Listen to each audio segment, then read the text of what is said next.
Chapter 30. Sidney DeRoge was on his way to George Jarrow's house to mow the lawn when the truck went by him. He didn't pay any close attention to the black truck with the gray tarpaulin cover, but he would tell people later at the Rainbow Club that he did feel a cold chill when the truck went by. The truck turned left on the main street 2 blocks up ahead of Sidney, but he thought it was just another truck delivering something at one of the department stores. Around 11 o'clock, George Jarrow's wife, Lucy, came out into the yard where Sidney was raking up the grass and leaves and told him that she wanted him to go uptown to Edwin's department store and and get her a large spool of white thread. Sidney drove the 6 blocks in Lucy's car, and as he was approaching the store, he saw a crowd of people standing on the sidewalk, facing the courthouse.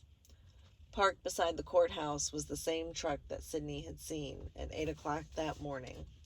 The tarpaulin had been rolled back, and 2 men sat at the tail end of the truck, talking and smoking cigarettes. Sidney parked a little distance beyond the department store and walked back. He saw many people he knew, both white and colored, but no one paid him any attention. They were too concerned with the truck parked beside the courthouse. When Sidney came into the store, he found all the clerks up front trying to see what was going on in the truck. He stood back waiting, but no one paid him any attention. Finally, he told one of the women that Miss Lucy had sent him up there for a spool of coarse white thread. Without looking around, the woman told him to go find it himself. When he came back to pay her, she told him to have Lucy send the money some other time. My aunt did not sleep at the house the night before.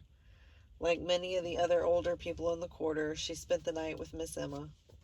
Some of the others took shifts, but my aunt stayed there the whole night.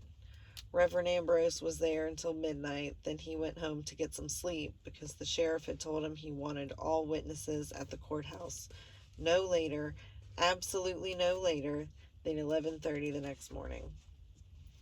Vivian and I sat in a corner of the Rainbow Club that night. There were more than a dozen people in the place, but it was quieter than I had ever seen it. Vivian held on to her drink all the time she was there, and when she left, she still had not finished it. She had gone to church after her class that afternoon, and she told me she would go again the next morning. She told me that from noon until she heard, she would have her students on their knees beside their desks. She left the Rainbow Club at 9. After walking her to the car and kissing her goodnight, I went back inside and stood at the bar. Claiborne wiped glasses and did not talk to anybody. He served you when you raised your glass for another drink and your bottle for another beer, and then he went back to wiping glasses. Thelma had closed up the cafe just after 9 and gone home. Claiborne said he was going to close up at 11 tonight. I told him I wanted a half a pint to take with me. Claiborne wrapped it in a brown paper bag and I paid him, but we didn't talk directly at each other. At 10:30 I left, but I still didn't want to go home, and I drove to a bar in Port Allen. I ran into a guy there who knew me and wanted to talk about it, but I didn't want to talk about it, and after I had a drink, I started back for the quarter. I got back there about midnight. The place was pitch black, except for the light on Miss Emma's porch.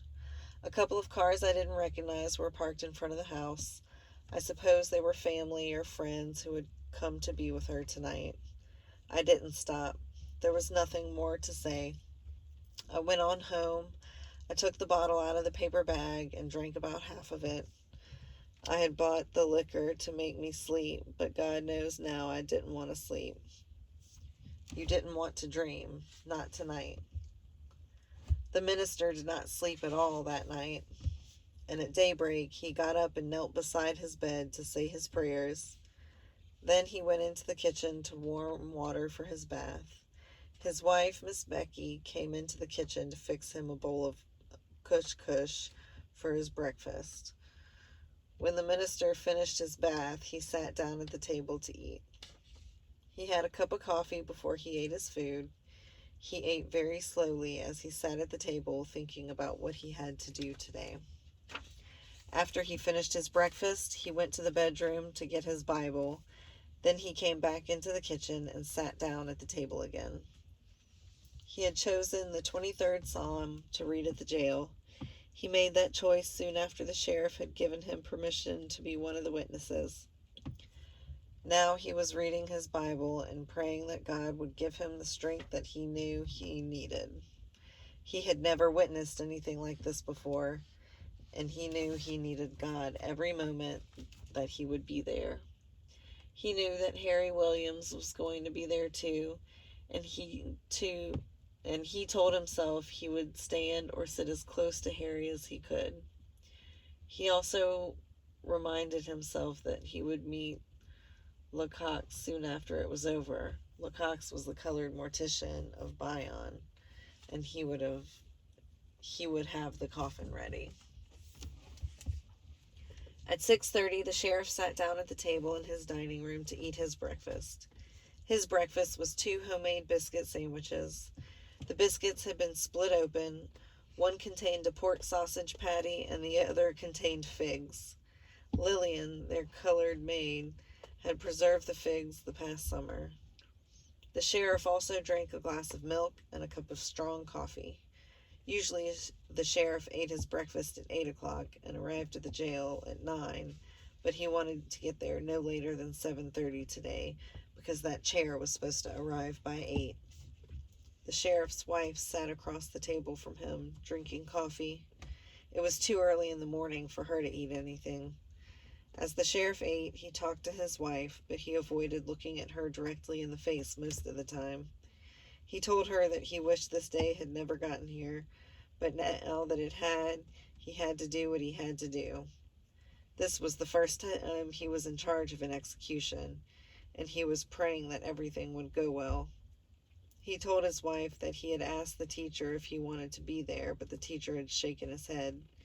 He understood. He said to the teacher, the Reverend had asked to be there, and he had asked the Reverend if one other person from the quarter would like to be there too. The Reverend said he would ask, and the next day the Reverend came and told him that Harry Williams had said yes. The sheriff knew Harry Williams and knew he was no troublemaker. The sheriff ate his food and looked beyond his wife as he mentioned the names of the other witnesses. He had also hired 2 more deputies to be there that day just in case he needed them. 2 people from Mr. Gropey's family were going to be there, and he thanked God that the family had let him handle this in a civilized way. He told his wife, without looking directly at her, that it would take place in the storeroom on the bottom floor in the back of the courthouse. He said everything had been cleared out of the room just so there would be space for the chair and the witnesses. Melvina Jack was sweeping off the sidewalk at Edwin's department store when the truck went by. She had finished and was knocking off the dust off the broom when she saw the truck turn down the alley beside the courthouse. Juanita Dijon, one of the white clerks at the store, came outside and asked Melvina if she had any idea what was inside the truck. Melvina did not, but Juanita told her that she would know before this day was over. An automobile drove up and parked in front of the courthouse in a space marked official.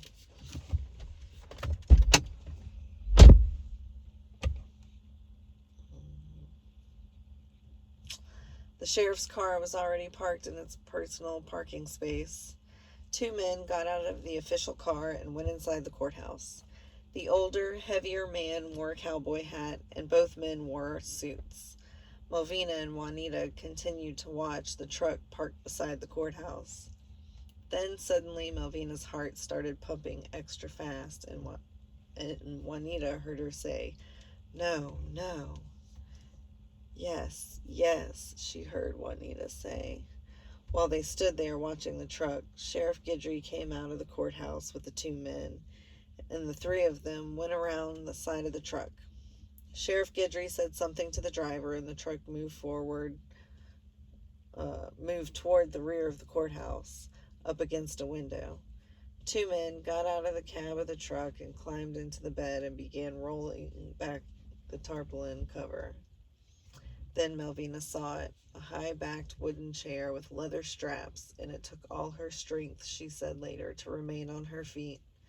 The two men, one on either side, moved the chair to the tailgate of the truck, and the other two men, who had come out of the back door of the courthouse, stood on the ground with their arms extended as the chair was eased down to them. When the two men on the ground had it secured in their hands, the two men in the truck jumped down to the ground, and the four of them took the chair through the door into the courthouse. There was something else in the truck, a machine-looking thing, Malvina said. Juanita told her that nothing would happen until 12 o'clock. She could go home at 11:30 if she wanted to. Malvina thanked her, but still she could not take her eyes off the truck. She heard Juanita saying that she wished something like this could be done somewhere else. What about those poor children up at the school? She just hoped they would not hear a thing.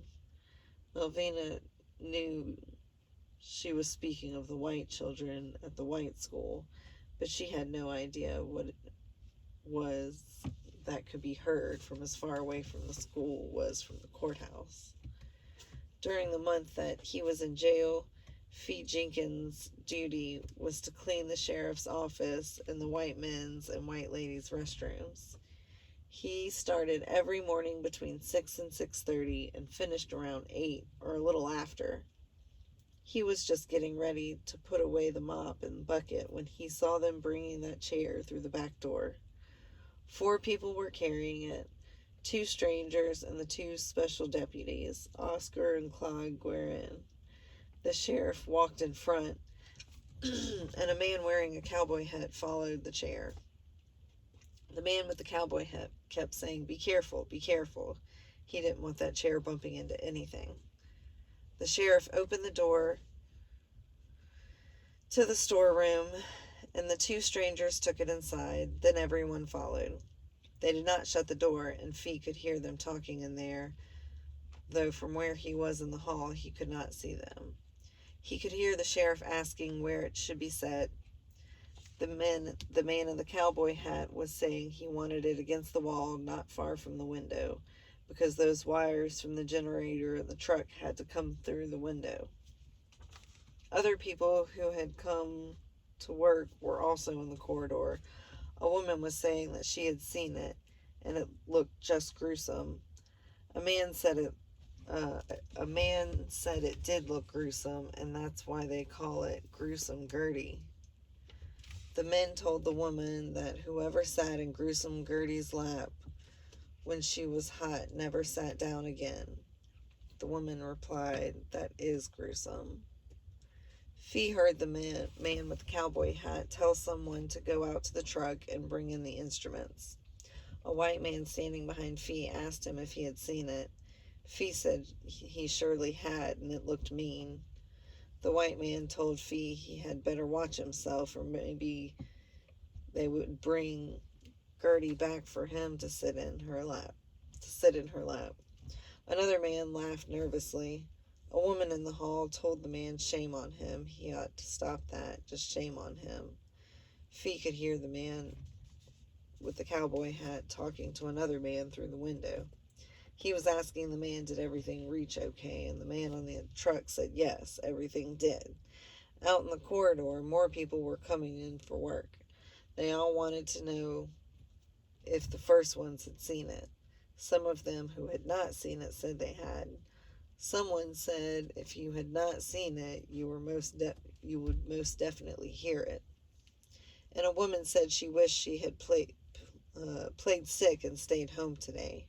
A man told her that anyone who wanted to leave was free to stay away between 12 and 3. The woman said she was not going to be anywhere around here. Someone asked if it was always between 12 and 3, and another man said yes, it always is. And someone else said the Lord died between 12 and 3 on a Friday. A woman said yes, and so did 2 thieves on either side of him. Fee heard the woman saying that she definitely was not going to be here during that time. She said she felt sick already. Clay Lemon, who worked at Weber's Cafe and Bar and Bait Shop and who ran errands for Felix Weber, had just gotten out of the car to go into the bank when he first heard the noise. The sound was coming from the direction of the courthouse, a block and a half away. Clay said later he did not know what it was, nor did he know exactly where it was coming from. A white man and a white woman walking ahead of him were just about to go into the bank when the woman stopped suddenly and looked back. She said, "Oh God, don't tell me that they have started." And the man said, "Come on, dear, come on. Don't listen to that." The man held the door open for the woman, but she would not go inside, and Clay would not dare go through the door until the white people did. The man told the woman that nothing was going to happen until after 12 o'clock, and they would be long gone by then. He said that they were just warming up the thing, testing those instruments to make sure everything was in working order. The woman said, "But my God, the whole town can hear that thing." The man said, come on, dear," and put his arm around her. They went inside, and Clay followed. The woman asked the clerk behind the counter if she had heard it. The clerk asked, "Heard what?" The woman told her about the noise coming from the courthouse. The clerk said that being inside, they heard very little from that far away. The woman shook her head and said it was just horrible, just too horrible. The clerk told the woman that at the jail today, the clerk told the woman that her little boy had asked her last night what was going to happen at the jail today, and she said that the sheriff just had to put an old bad N-word away, and she didn't want him to worry about anything. The clerk said that she had checked on her little boy just before she went to bed last night, and he was sound asleep. And today when he left for school with his little book sack, there was not a solitary word. He had forgotten about it. The clerk said all this while serving the white man and the white woman, and then Clay stepped up to the counter, but he had half forgotten why he was there. The clerk, who was very thin, with blonde hair and gray-blue eyes, looked at him and said, well, I don't have all day. Didn't you bring it?" But Clay didn't know what she was talking about. "Didn't Felix send you here to get the money, you dumbbell?" she asked him. He must have given her the sack with the note and the check, because the next thing he knew, he had the weight of quarters, nickels, dimes, and pennies in the sack, and he was outside again in the bright sunlight, and he could still hear the noise from the generator a block and a half away. Paul was in the office when the sheriff and the executioner came in, followed by the two special deputies, Claude and Oscar Guerin. The sheriff sat behind his desk and motioned for the executioner, whose name was Henry Vincent, to have a seat. Vincent took off his cowboy hat and hung it on the rack beside the sheriff's cowboy hat. Paul noticed that the hair on top of Vincent's head was not as gray as the sideburns were. The sheriff asked Vincent if he wanted some coffee, and Vincent said yes. The sheriff told Oscar to go down the hall and get that pot of coffee and bring back some cups. Vincent asked the sheriff if the prisoner had been shaved. The sheriff said no. Vincent asked the sheriff if he didn't think it was about time. The sheriff looked at Paul standing by the window. He told Paul where the things were. He should get Murphy out of the cell and have him do it. Vincent instructed Paul to make sure Murphy did it right, shaved him close. He pointed to areas on the leg and wrist. He said electrodes had to be attached there as well as to the head, and all that had to be shaved very clean. The sheriff told the executioner that the prisoner had hardly any hair on his body other than on his head. Vincent told Paul that Murphy must shave the prisoner everywhere he told him to. Electricity sometimes found hair that the naked eye would never see. He said that this was an execution, not torture, that he had seen enough of that for a lifetime. Paul asked the sheriff if someone else couldn't do this. The sheriff told him that Clark would not be there until later and that he had to do it. Paul nodded for Claude Guerin to come with him.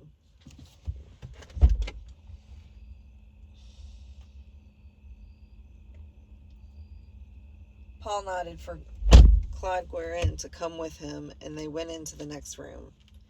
He could hear Vincent asking the sheriff if he thought Paul was all right, and the sheriff saying that he was, but this was his first time.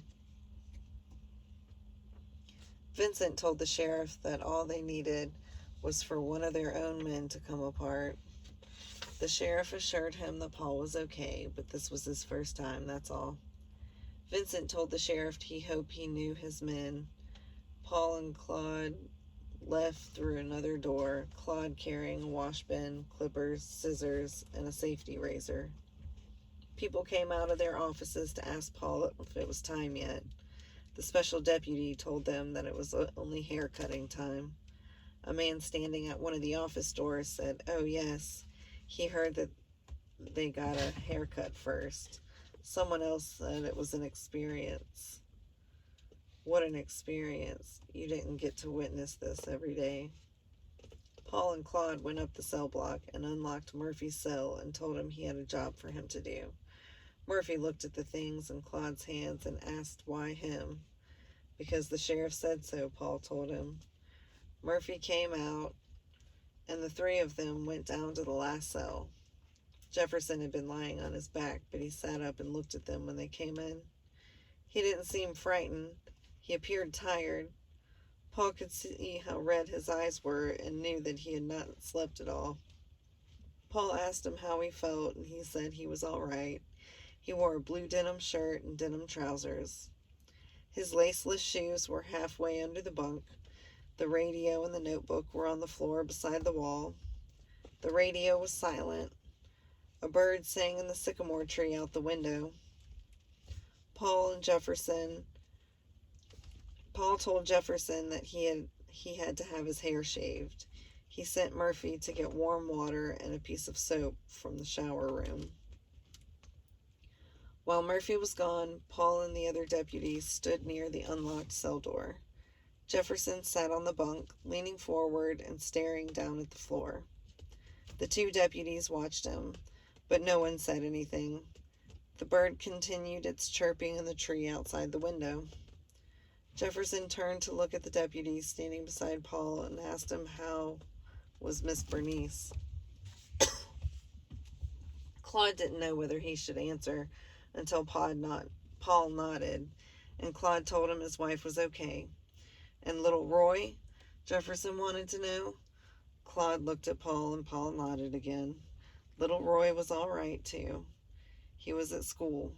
Jefferson looked down at the floor. Murphy came back with a wash bin of warm water, and a piece of white soap. He set the basin of water on the floor at the foot of the bunk and took the clippers from Claude Guerin. Claude tried not to meet Jefferson's eyes when Jefferson looked up at him. The two deputies stood back by the door and watched as the layers of hair fell to the floor.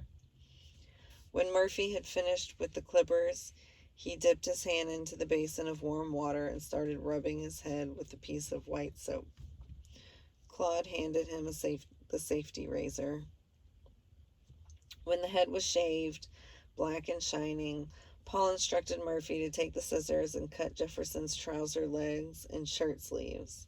He stood over Murphy and pointed out the areas around the ankles and wrists where he wanted him to shave. At this time, Jefferson obeyed as if he were in a trance, as if he felt nothing.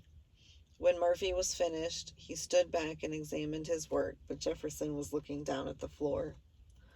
Paul asked him if he needed anything, and when he did not answer, the deputy motioned for Claude and Murphy to leave. He followed and locked the cell door. As he was about to walk away, Jefferson raised his head and looked at him. He told Paul that he wanted him to bring me the notebook, and that he wanted Paul to have the radio. Paul told him he couldn't take the radio, but he would give it to the other inmates for use in the day room if Jefferson didn't mind. Jefferson asked Paul if he wanted the marble that Bach had given him, and Paul told him he would accept the marble. He told Paul to be sure that Mr. Henry got the pocket knife and little gold chain. Paul said he would see to it. Jefferson continued to look at Paul, a long, deep look, and the deputy felt that there was something else he wanted to say. Murphy and the other deputy were still waiting. Well, Paul said, and started to walk away. Paul, Jefferson said quietly, and his eyes were speaking even more than his mouth. The deputy looked back at him. Murphy and Claude did too. You going to be there, Paul? Jefferson asked. His eyes asked. Paul nodded. Yes, Jefferson, I'll be there.